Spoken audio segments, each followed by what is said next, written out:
जब राजनीतिक लड़ाई सत्ता पक्ष और विपक्ष के बीच हो तो बात आम होती है, लेकिन यही लड़ाई जब एक ही पार्टी के दिग्गजों के भीतर होने लगे और मंच हो संसद से जुड़ा सबसे प्रभावशाली कॉन्स्टिट्यूशनल क्लब ऑफ इंडिया, तब सियासी हलकों की दिलचस्पी ज्यादा ही बढ़ जाती है।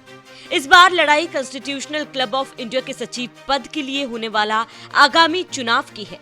बीजेपी के दो वरिष्ठ नेता इस प्रतिष्ठित पद के लिए आमने सामने हैं और आर पार की लड़ाई लड़ रहे हैं। एक तरफ है राजीव प्रताप रूडी, जिनकी पहचान है उनकी लंबी राजनीतिक पारी, उनका बेदाग अनुभव और संसद के गलियारों में उनका दबदबा। 7 बार के सांसद, पूर्व केंद्रीय मंत्री और सबसे बड़ी बात, पिछले 2 दशकों से कॉन्स्टिट्यूशनल क्लब की नब्ज समझने वाले, क्लब की कार्यकारी व्यवस्था में 2 दशकों से सक्रिय नेतृत्वता। राजीव प्रताप रूडी का नाम सुनते ही दिमाग में आता है प्रशासनिक दक्षता, सबको साथ लेकर चलने की कला और एक परिपक्व राजनेता की छवि।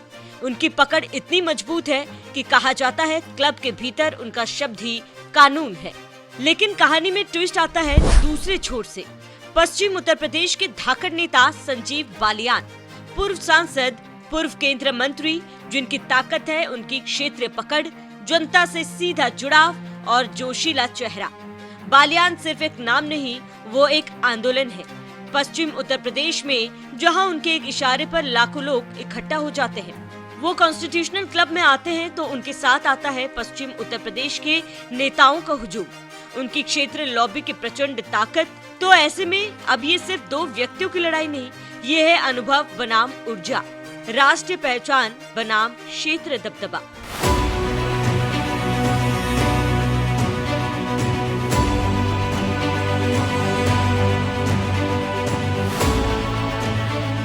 सबसे दिलचस्प बात तो ये है कि ये फ्रेंडली मुकाबला है। दोनों तरफ से दावों की बौछार हो रही है।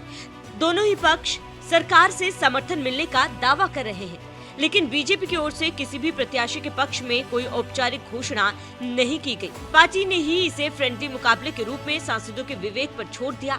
ऐसे में दोनों नेताओं के बीच मुकाबला सख्त हो गया है। खुद ही अपनी अपनी ताकत दिखाना, विश्वास जीतकर कॉन्स्टिट्यूशनल क्लब ऑफ इंडिया के सचिव पद का चुनाव जीतना एक चुनौती बन गया है। खैर, इस रणभूमि में एक ऐसा दिलचस्प मामला तब देखने को मिला जब संसद में ऑपरेशन सिंदूर पर चर्चा चल रही थी। माहौल गंभीर था, लेकिन तभी एंट्री हुई गृह मंत्री अमित शाह की।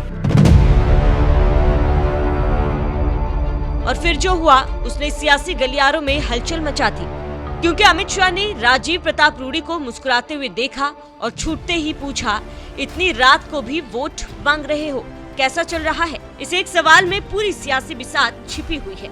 इसे अघोषित समर्थन का संकेत माना जा रहा है। हालांकि कोई औपचारिक पुष्टि नहीं है, लेकिन राजनीति में इशारे बहुत कुछ कह जाते हैं।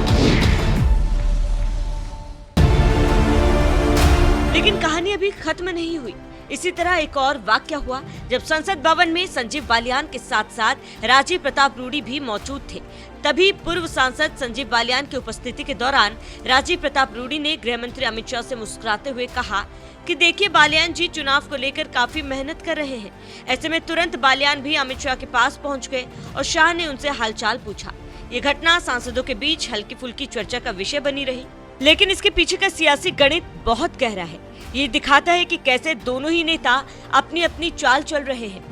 एक तरफ राजीव प्रताप रूडी को मिल रहा है सर्वदलीय समर्थन, देश भर से पूर्व सांसद, विभिन्न दलों के सदस्य और उनके पुराने सहयोगी सब उनके समर्थन में एक साथ खड़े हैं। उनकी संसदीय पकड़, उनका संगठनात्मक अनुभव और सबसे बढ़कर सभी दलों में उनके सौहार्दपूर्ण संबंध, ये उन्हें एक अजय योद्धा बना रहे हैं। सूत्रों की माने तो कॉन्स्टिट्यूशनल क्लब के वो सदस्य जिनकी उम्र 80 साल से ज्यादा है, वो शायद ही कभी वोट डालने आते हैं। वो भी इस बार दिल्ली पहुंच रहे हैं। सोचिए, इस चुनाव का क्रेज इतना बढ़ गया है कि ये सिर्फ एक सामान्य प्रक्रिया नहीं, बल्कि लोकतांत्रिक सहभागिता का एक ऐतिहासिक अवसर बन गया है। ये चुनाव सिर्फ कुर्सी का नहीं, ये है सम्मान और वर्चस्व का। खैर, 12 अगस्त को होने वाले मतदान में तय हो जाएगा कि कॉन्स्टिट्यूशनल क्लब के प्रशासनिक नेतृत्व की बागडोर किसके हाथ में होगी। लेकिन फिलहाल ये मुकाबला एक रोचक मोड़ पर पहुंच चुका है। दिल्ली की सियासी गलियां इस चुनाव की गर्मी से तप रही है। कौन जीतेगा, ये आर पार की लड़ाई? क्या रूडी का अनुभव और सर्वदलीय समर्थन उन्हें विजय दिलाएगा, या बालियान की क्षेत्रीय पकड़ और युवा जोश उन्हें कुर्सी तक पहुंचाएगा? ये देखने वाली बात होगी।